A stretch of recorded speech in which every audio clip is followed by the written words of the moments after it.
Hi everybody, it's Akemi with Akemi Kai Inner Beauty, where we change the outer world by changing the inner world.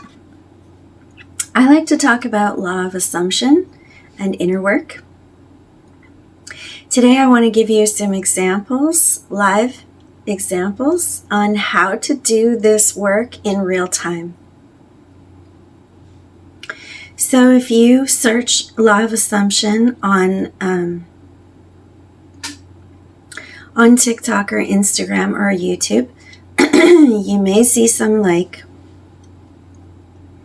affirmations, examples of affirmations. And what I want to do is a little bit different. It's just to teach you and show you how I do this work in real time throughout the day. So you can absolutely set aside time for yourself.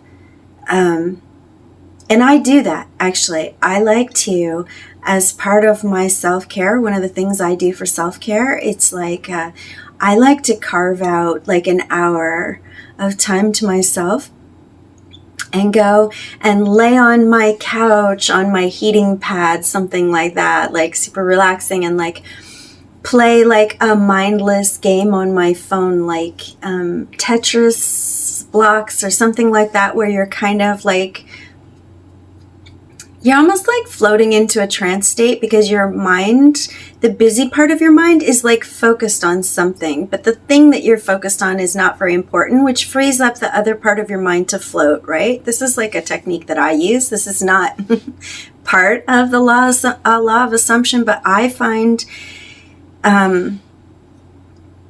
like as someone who I think I'm on the spectrum, I have a mind that can be very busy, or there can be multiple things going on, or it can move very fast. And one of the techniques I've developed for myself over the years, as I've gotten to know myself, is to occupy a part of my mind with one thing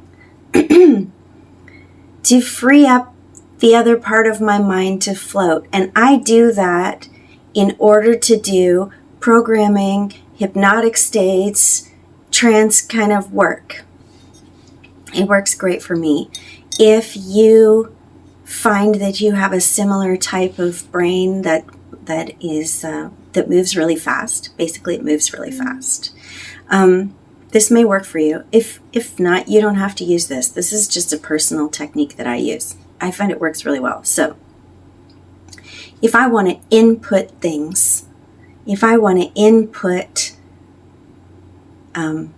positive affirmations, or if I want to do some compassion key work, like I've given examples in some of the videos where I'm working on like a younger child fragment self, and I'm doing work on that, or different things where I would like the busy part of my brain to not be involved, then what I do is I engage the busy part of my brain with something that keeps it out of the way so that the other part of my mind can float and I can get access to my subconscious, my dream states, my self-programming. Okay, so this is something you can try.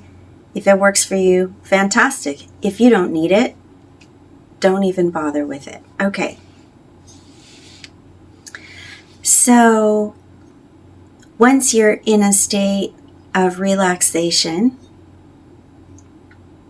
you can just go on YouTube and play a channel that you like where they are speaking in the way that you want, like the kind of messages that you want to go in. So for me, I like to listen to Neville Goddard on repeat. Like I'll just binge watch YouTube videos of his where he's giving, it's like a recording of a lecture that he gave.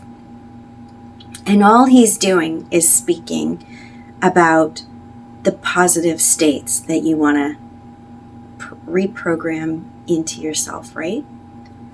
I'll do that. I also have some favorite other online coaches that I like to listen to. So you can find your own favorite ones too that have content up that you like to listen to on repeat. And you can just take an hour of your day on a weekend and go inside and lay down and do this, like play something on your phone while you're listening to this kind of stuff, and it goes in. Okay, so that's something that I do regularly for the positive programming. And I want to give you some examples of how I do things on the fly. So that would be like time that I carve out to do it. Okay? But I also think it's important that you're training yourself to be able to do this on the fly throughout the day, especially when you get triggered. So I'm going to talk about how I do that. Because that kind of like programming, like on repeat of the positive messages is great. But I feel like you need something else because, sorry, I have a frog in my throat this morning. It's kind of early on the weekend for me, and I haven't been talking yet, so my voice is croaky. Okay. So I want to give you some examples of how I do this when I'm going through the day and what I do when I'm triggered. So let's say I'm going through the day and I'm out in the busy city, I'm commuting, I'm around a lot of other people.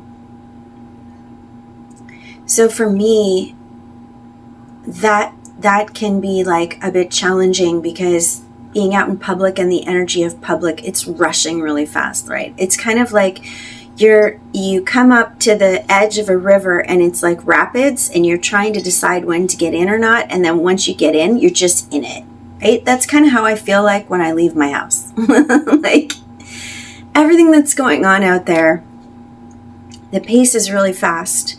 Our society right now is like, it's just like a total ADHD on steroids kind of experience, right? Like everything is moving really fast. There's multiple sensory inputs all the time. So for me, it's important for me to protect my inner state and my mental activity all day long, not just when I'm affirming at the end of the day or on the weekend. So what I'll do if I'm in an environment like that is I'll kind of build in a process where I check in with myself. Like, it's kind of like meditation. So if you have a practice of meditation, you'll know what I'm talking about. And if you don't have a practice of meditation yet, I'll explain to you just what you can practice with it. It's basically like that. So imagine that you're training a dog how to sit, a puppy. And there's a cushion on the floor and you say, sit, and it sits down and it's looking at you and its tail is wagging. And then you turn away to go get a treat for it and it immediately steps up and starts following you with its tail wagging. And then you turn around and you say again, oh, go sit. And it goes back and it sits on the cushion with its tail wagging, looking at you. And you turn around and you go to get something and it immediately gets up again. Okay, so meditation, what it really is at its core, is that training to sit and hold the spot.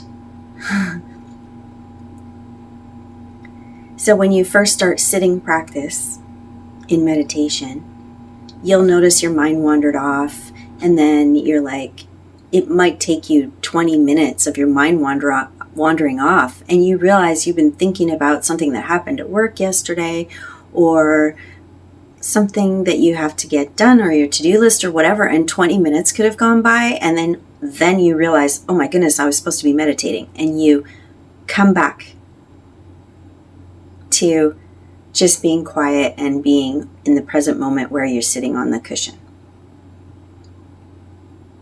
And you hold that for a little bit, and then your mind wanders off again. And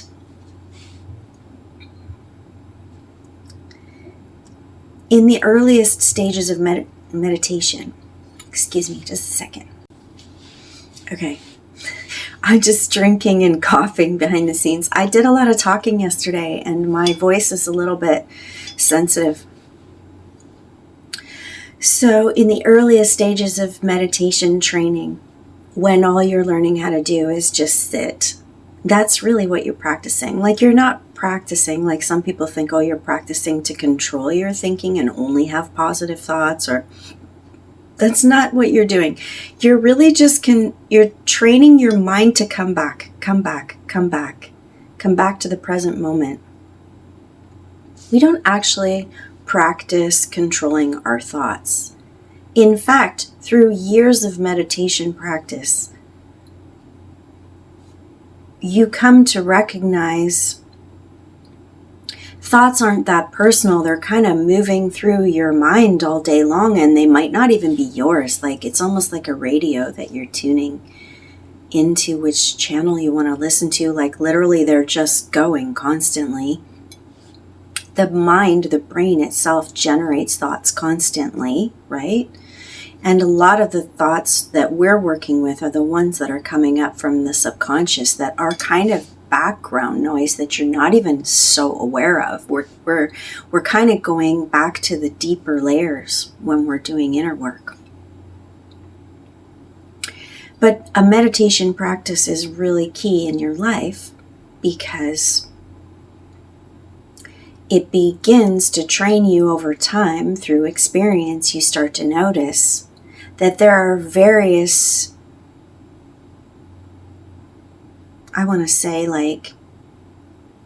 there are various things flowing through your mind throughout the day. There's self-talk going on. There's, you might have an experience come up in front of you and you're kind of relating to that experience, and there's something playing in your mind, like yammering to you about it, what you should think about it, how you should feel about it. Well, that was, right? There's that kind of stuff going on. You could realize you have internalized almost like the voices of your parents or your caregivers or teachers growing up. They could be positive or negative. And you could have younger child parts of yourself that are feeling more than verbal. Things like, I'm not good enough and stuff like that. But you have to learn to begin working with the noise and separating things out and getting good at just recognizing things. So what meditation is at the very basic, earliest stage, the beginner stage, is just training your mind to come back and sit like that puppy. And then as you do that, you begin to observe what's going on in there consciously without following a train of thought off and getting lost and forgetting where you are and what you're doing. That's wandering away from the present moment by following a thought train, right? So the next stage of meditation with experience would be that it's easier for you to bring yourself back to this present moment, to the sit. You can stay conscious long enough to start to notice all the things going on without following them off. Or when you do follow things off, you wake up to, I'm doing this, and come back to sit more frequently. It's a shorter amount of time, okay? Okay, I have been meditating for more than 27 years now. So over time, the meditation experiences, they change and they shift into different territory. So I personally see this law of assumption work as an extension of what I began years ago with meditation. It's working with the content of your mind, working with the emotions that arise inside you in response to the things you're thinking. Like, I think before a meditation practice, a lot of people can think that like their emotions, they experience them. I know what, like, for example, when I was like a 20-year-old girl, okay, women experience emotions very intensely. We're estrogen driven. We're kind of biologically programmed to be alert and aware of children around us, other people's emotional states, know where they are, be tracking things at the same time that we're working, stuff like that, right? And we experience emotions within us and the emotions of our children or our community members that are valuable to us, like very intensely, because biologically it's kind of our role, right? Biologically, to be the ones that raised the offspring successfully so that the next generation would live on as animals, okay? We're not just animals, but we do have that level of our consciousness running. It's a part of who we are. There's more to us, but we're that too. So, you know, your emotions as a woman peak when you're like in your sexual prime, when your hormones are pumping at their strongest, right? So I think looking back, like probably from the time that you hit puberty till your 20s, like you're kind of an emotional crazy mess where your emotions, you think your emotions are who you are. Like they're so strong that there's no separation for you between what you're feeling and who you are or what you're thinking. It's like, it's so strong. It's so all-consuming. And I began meditation when I was 25. So I remember at that time how difficult meditation was for me. It was so difficult. Like, if any emotion was active in me, I pretty much couldn't do sitting meditation. Like, it would be so difficult. It would almost be physically painful, right? But over time, I began to understand that emotions weren't who I am, and that emotions were something that was arising, and emotions were something a lot of times that were being fed, like poked with a stick or like gasoline dumped on the fire to make it bigger by the thoughts I was thinking, right? So the thoughts that you think can generate emotional states, or they can stir them up and feed them into a really big frenzy, right? And that's when we spin out and we're like spiraling, basically. And through meditation, you start to realize, like, that's a choice. Like, you don't have to do that. You can choose not to do that. You can actually, like, bring it all down. You can de-escalate, right? You can stop the thoughts. You can refuse to entertain the thoughts that are adding fuel to the fire. And you can refuse to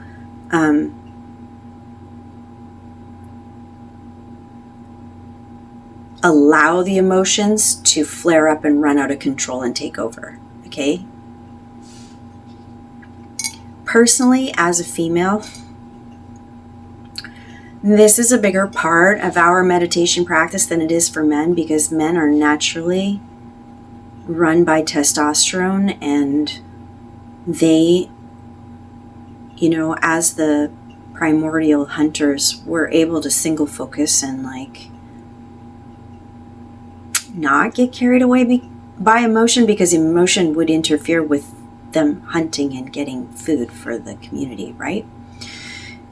If they got so afraid that they couldn't throw the spear at the right time, no one was going to eat. I don't have the science in front of me. You can look it up. But there's been a lot of work done by people like Alison Armstrong and John Gray and people like that about the hormonal effects on the brains of males and females and how different it causes our experience to be, and how different it causes our perception of reality to be. And it's a very real thing, and it's a part of who you are at the very base level, your animal level. So it's worth bringing into the discussion. So as women, meditation can be a lot more difficult for us because we have to tune out or learn how to manage the diffuse awareness of our brains. And we also need to learn how to dampen down the emotions and just keep it all more quiet. It can be harder for women, okay? And I'm saying that from personal experience, not theory, because I have been meditating for 27 years and on this journey for so long, and I remember what it was like when I was younger. And I know how difficult it was for me over the time. Now, why am I talking about meditation when we're talking about law of assumption? Because it's part of this entire practice. Learning how to control your mind, learning how to consciously choose what thoughts you're entertaining is law of assumption. Recognizing when the thoughts that are running in your mind connected to emotions that are running through your body that are triggering your nervous system and you're fully engaged in fight or flight. The act of recognizing it and unpacking it and de-escalating it and coming back into yourself and separating it out and choosing to do inner work and then choosing to have your positive, affirming thoughts instead of running the old stories and the old programs, to me, in my opinion, is a form of meditation work. It's a form of meditation practice. And so you, I think, would be well advised to begin a meditation practice if you don't have one already, because it will strengthen your ability to do this. If you're completely unconscious and your mind runs amok with nobody running the show and you're just a victim of your own mind and your own emotions, you're not in a conscious creation state, okay? You're not consciously creating your reality. You're a victim of everything that's running through your mind, whether it's static from the society around you that you live in, like a soup, or it's emotions that are coming up out of your subconscious that are making you feel not enough in that moment and you've lost all your confidence. Being on the victim end of your own emotions in your own mind is not being in the state of consciously creating your reality. So you do need to have some kind of a practice of strengthening your skill level in noticing what's going on inside you, and particularly being able to separate out what's emotion, what's thinking, and where it's coming from. These are all skills that you will need for law of assumption, and your results with law of assumption will be a lot better if your skills with this improve. So now, let me give you an example. Let's say I'm out. I'll give you an example from something that happened just last week. So I've been doing this for a really long time. That means my skill level is quite advanced. Not because I'm anybody special, but just practice of something for so many years increases the subtle detail of your practice, right? So for example, at this point in my life, if I walk into a big mall,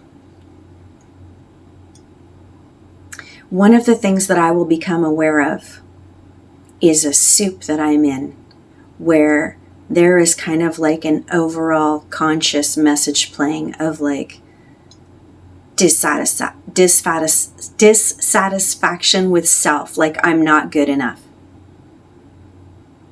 I'm not pretty enough. I'm not hot enough. I'm not whatever enough. What is this? It's like a collective thought form that runs in places like that, where it plays on people's insecurities to get them to buy more stuff, okay? Now, I'm not suggesting that stores are like broadcasting some kind of psychic content to you. But through marketing and the way that things are presented to you visually, and then the number of people around you who are being triggered into those states themselves, if you're very sensitive and very aware like I am, you'll start hearing that playing in yourself, in your own mind. Oh, I wish I could be thinner and fit into that size of clothes. Oh, I wish I was as good looking as the people that are working in that store selling whatever. Oh, I wish I was younger and I, could wear those styles like I used to, and now I'm a mom and I'm overweight. Like, this kind of stuff is playing like on repeat in a mall through the minds of all the people in there, feeling bad about themselves. That drives them to spend. Okay, I'm just giving you a very basic example of something I notice when I'm out in public. So as soon as I notice that that's going on, I will stop myself, inside myself, okay? I'm still walking in the mall, talking with my friends, doing whatever. But I'll notice, oh, I feel that. I kind of aware of that, kind of affecting me. It's kind of running through my mind now. It's bringing up some feelings in my body. So what do? I will immediately counter it by summoning up the positive feeling state and the kinds of mental stories that I want to run. I'll replace it. I'll counter it. So for example, it's like the sit with the dog. I come back into myself. I create and generate the feeling state of, I really like myself. Like I'm my own best friend, okay? I've been cultivating this for a long time, so it's pretty strong when I want to tune into it. I can cultivate it really, I can connect to it really fast, and it spreads through my body. It's this wonderful, pleasurable feeling of acceptance and love and warmth that I've cultivated by doing the practice of self-care and coming home to myself and generating consciously the kind of thoughts I want to have about myself. Okay, so immediately I can connect with it and generate it, and it becomes like I'm experiencing that instead of what's coming at me from all the people in the mall. Okay, so I would summon up the feeling state that's like, I really like who I am. I really like the clothes that I pick to wear. I really like the way that I choose to grow and style my hair. I really like the way that I do my makeup. I love the products that I choose to buy and use. All of those things I've chosen consciously, not because anybody else, pressured me to buy it. I really like the amount of money that I have in my wallet right now, and I'm not going to spend it on anything that I don't consciously choose. I'm really having a nice day right now. I'm walking with this friend of mine. I'm enjoying spending time with her. I'm so grateful that I get to be here on a day off with my friend.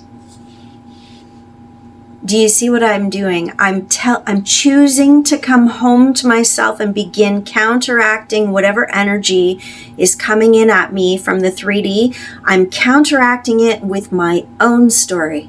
I'm choosing my own narrative. I'm choosing to spin out my own narrative. And the power and strength that I have to do that is created by my own cultivation practice. Can you see it? Now, if I'm really good at this, I can create that and spread it out like a field so strong that it begins to affect the people around me. My friend might start to feel better.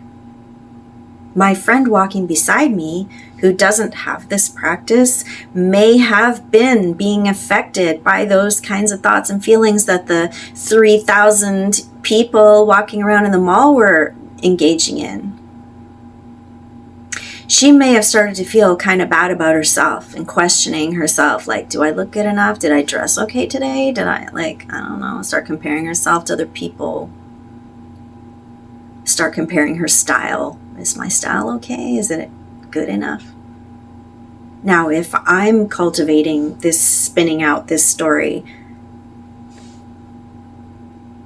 she may start to even feel the impact of me pushing that energy out around me, and she's beside me. She might start feeling happier and better just because my field is so strong. Can you see it? This is Qigong, okay? I'm also a practitioner of Qigong for many, many years. So I want to give you that example of how you counteract things that are appearing in your 3D by choosing consciously to come back into yourself as soon as you notice it. Oh, the puppy is walking away. The puppy is over there. Come back, sit, connect with my practice that I have been growing in strength through my self-care, right? Watch the video on how to love yourself, how you begin cultivating that. Now, what am I consciously choosing to think and tell myself in this moment? I like myself. I like who I am. I like my style that I've curated. It reflects my personality. It expresses my preferences. I like these colors. I like these textures of fabric. They feel soft. They feel like linen. They feel whatever. You have your own preferences that you will choose, right? Not because the salesperson in the store started making you feel bad about how you look and trying to convince you that you should buy this thing because it's in style or whatever, right? Self-care is a practice, cultivating what you like, cultivating your preferences, being confident in your choices, in your preferences. That begins to grow and strengthen your inner connection that you can connect to when you need to, and then you start consciously affecting the field out there, right? And I'm in my conscious creator state. Okay, I want to give you a third example. The third example would be when you're triggered. That's the most challenging, right? When you're triggered, when something has happened that hurt you. You had your guard up, you were going through the day, but something got through one of those nicks in your armor. And suddenly you're destabilized, you don't feel safe, there's some emotion up in you that's exploded from your solar plexus upwards like a fire. And your mind is racing.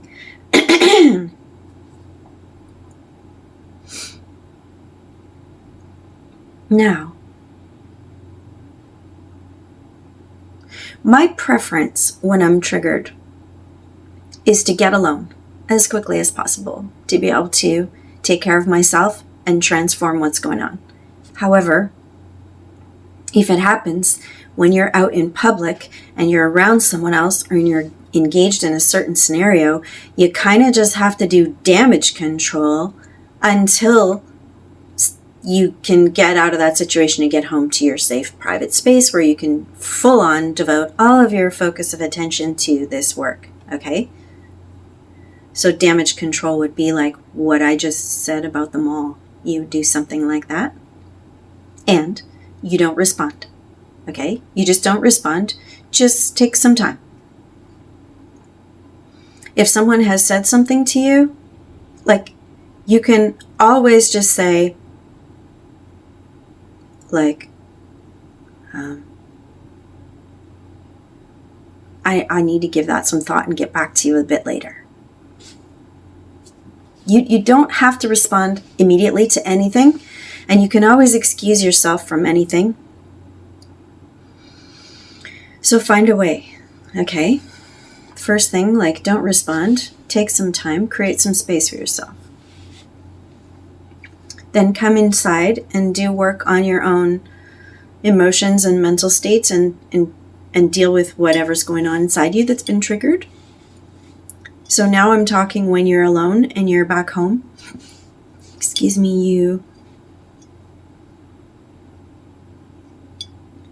you would go into your law assumption practice. So here's an example. I'm back home. I do some self-care that's just basic animal body stuff. I get some water, I take a hot shower, I brush my hair, I take off my makeup, I get dressed in some soft, comfy clothes. Like, I do a bunch of things, first of all, just to love and take care of my animal body. I make sure I've eaten something, I make sure I've had some water, I make sure I've taken some supplements, maybe magnesium to help me calm down. Just caring for myself in a loving way. Then I go and lay down somewhere safe with a nice blanket or something. And I'm going to check in with myself like I taught in the Love Yourself, How to Love Yourself video. And I'm going to be like, what is happening? How am I feeling? What's going on? Is this related to anything that I can remember I've felt this way before in the past? And then kind of track it back as young as you can. And then if you need to, you can use your visualization to kind of like use your imagination to kind of pull that part out of you and kind of put it somewhere where you can pretend you're like in the room with it. And there's the you today who's so wise and amazing, and the part of you that's freaking out, that's triggered. Okay, what's going on? Talk to me. I see that you're this, I see that you're that, I see that you're experiencing this, I see that you're feeling that. What's going on? Law of assumption. My 3D is showing me something right now that I do not like. Okay? Remind yourself, it's old. Whatever's happening right now is showing me an old version. It's how I used to think. It's what I used to assume. It's what I used to believe. And I'm working on changing that. I don't believe that anymore. I don't assume that anymore. This is not what I want to experience. So have some moment of rejecting what's showing up as, I'm not accepting this anymore. I do not want to be generating this anymore. Right? Then what you're going to do is you're going to do any work that you need to do on the inner work. There's a video on how to do inner work, how to do shadow work. Go check it out. You do that on the part of you that's triggered. With the law of assumption stuff, what you're going to do is you're going to grab onto the feeling state. You're going to shift your feeling state. You're going to think about the reality that you do want to generate.